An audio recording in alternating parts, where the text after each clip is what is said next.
All right, my guys and gals, my Christian family, I hope all is well. I hope you have good blessings. I hope God has blessed you today.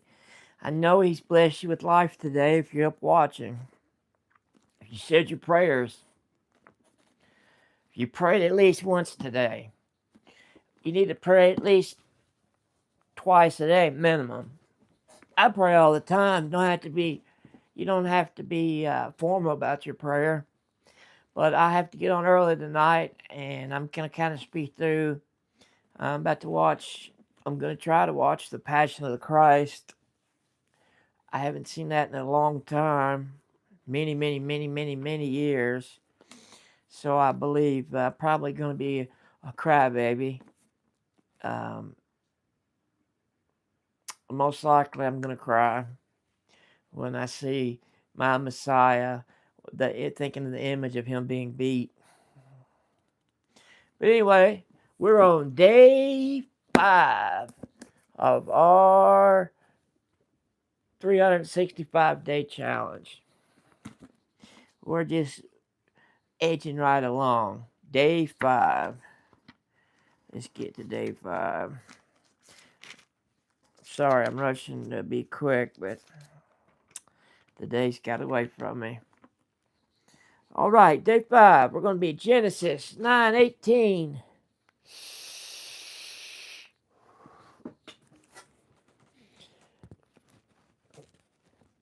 To 11:9. It's the sons of Noah.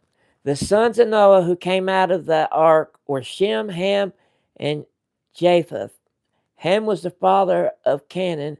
These were the 3 sons of Noah, and from that came the people who were scattered over the whole earth. Noah, a man of soil, proceeded to plant a vineyard. When he drank some of his wine, he became drunk and laid uncovered inside his tent. So Noah got a little bit of a little drink on and got a little tipsy, and he was a little bit naked as a jaybird inside his tent. Uh, I guess after the whole world dying and being on that ark for so long, thinking you were going to die, uh, might cause anybody to drink. I don't know. I don't drink. But Noah got his drink on and became drunk and passed out naked. All right. But he was in his tent at least. Ham, the father of Canaan, saw his father naked and told his 2 brothers outside. Both Shem and Japheth took a garment and laid it across their shoulders. Then they walked in backwards and covered their father's naked body. So they did that respectfully so they didn't have to see their father naked. So they both held the garment, walked backwards, and laid it over him so they didn't have to see him laying there. You know, nobody wants to see their father naked. And they covered their father's naked body. Their faces were turned the other way so they would not see their father's naked. When Noah awoke with his wine and found out what his youngest son had done to him, he said, "Cursed be Canaan, the lowest of slaves, will he be to his brothers." He also says, "Praise be to the Lord, the God of Shem. May Canaan be a slave of Shem. May God extend Japheth's territory, and may Japheth live in the tents of Shem. And my Canaan be the slave of Japheth." I mean, Noah was a little bit harsh there, just because they didn't want to see him naked, and they didn't want to see him naked. So he got a little. I guess he was a little embarrassed. After the flood, Noah lived 350 years. Noah lived to be a total of 950 years old, and then he died. The table of nations. This is the account of Shem, Ham, and Japheth, Noah's sons, whom themselves had sons after the flood. The Japhethite, the son of Japheth, Cumer, Magog, Medea, Havan, Tubal, Meshech, Taurus, the sons of Gomer, Azinki, Raphath, Torgama, the sons of Javan, Elijah, that's an important name in the Bible, Elijah, Tarsha, the Cretes, and the Ronites. From these maritime people spread into their territories by their clans within their nations, each with its own language. The Hamites, the son of Ham, Cush, Egypt, put out, and Canaan. The son of Cush, Seba, Havilah, Ramah, and Zekidah. The sons of Ramah, Sheba, and Dedan.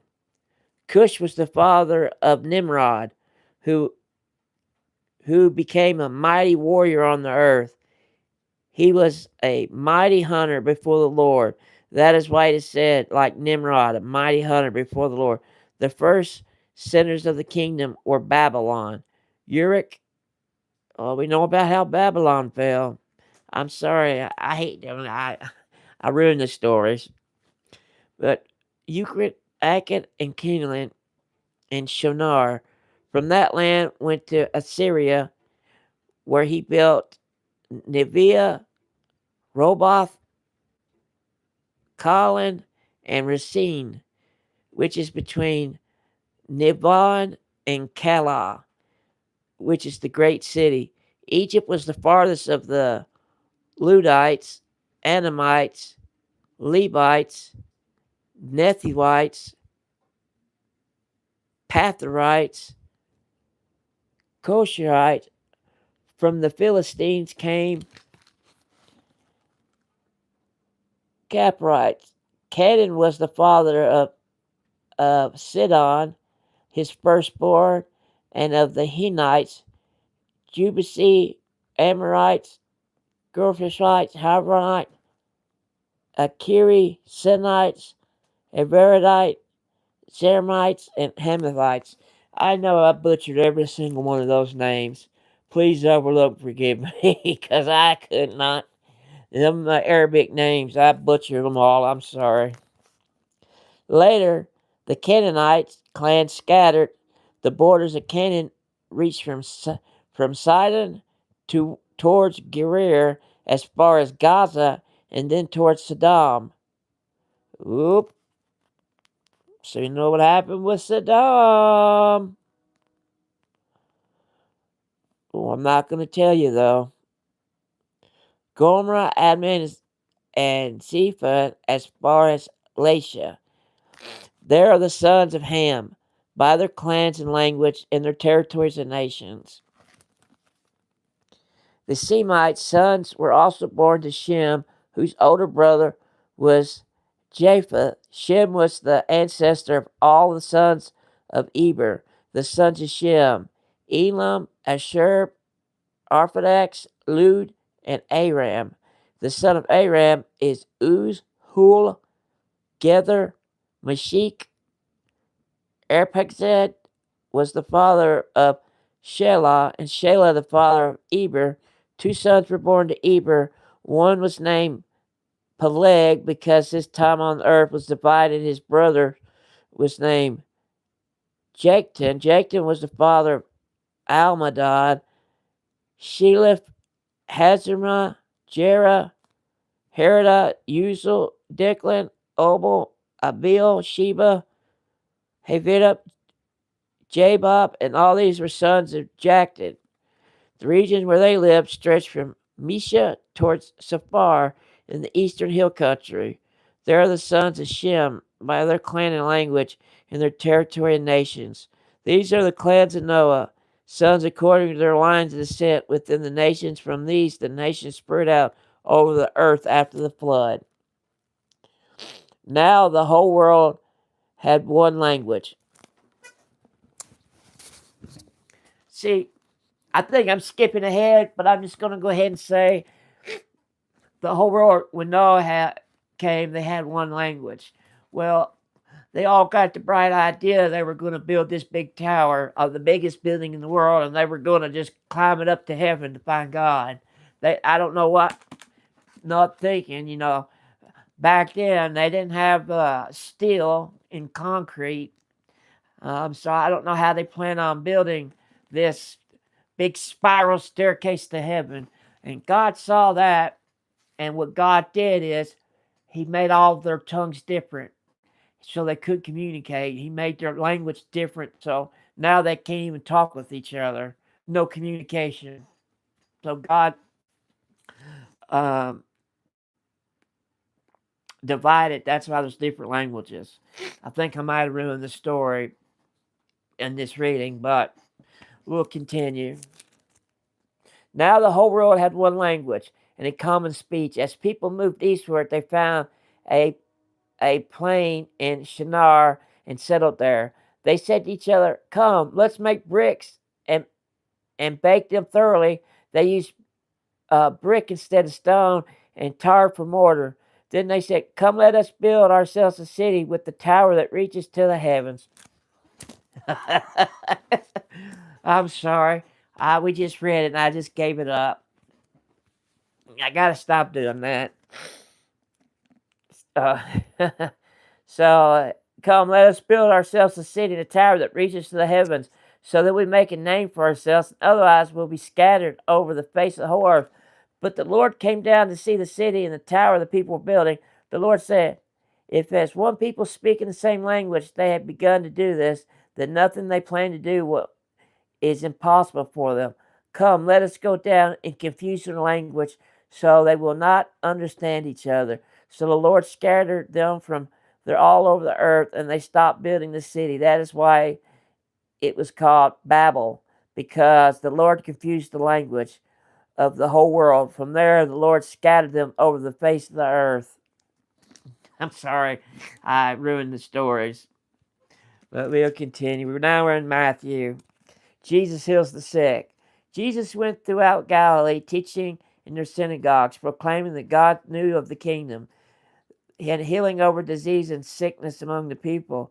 News about him spread all over Syria, and people brought to him all who were ill with various diseases, those suffering severe pain, the demon-possessed, those having seizures, and the paralyzed, and he healed them. Large crowd from Galilee, the Decapolis, Jerusalem, Judea, and regions across the Jordan followed him. Now, when Jesus saw the crowds, he went up on a mountain and sat down. His disciples came to him and began to teach.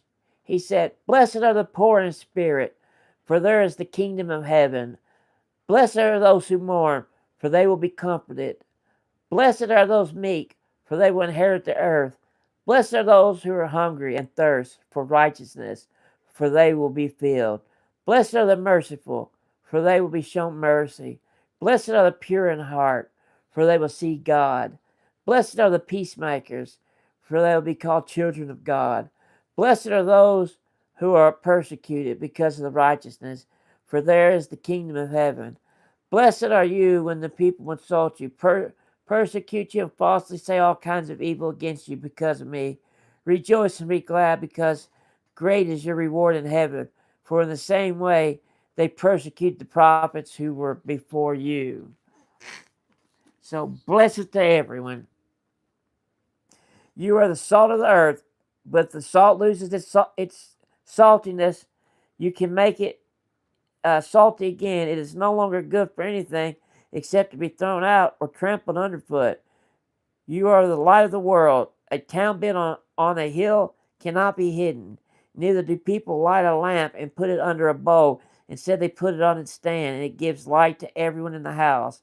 In the same way, let your light shine before others, that they may see your good deeds and glorify your Father in heaven. Do not think that I have come to abolish the law of the prophets. I have not come to abolish them, but to fulfill them. For truly I tell you, until heaven and earth disappear, not the smallest letter, not the least stroke of a pen, will by any means disappear from the law until everything is accomplished. Therefore, anyone who sets aside one of the least of these commands and reaches others accordingly will be called least in kingdom of heaven. But whoever practices and teaches these commands will be called great in the kingdom of heaven. For I tell you that unless your righteousness surpass that of the Pharisees and the teachers of the law, you will certainly not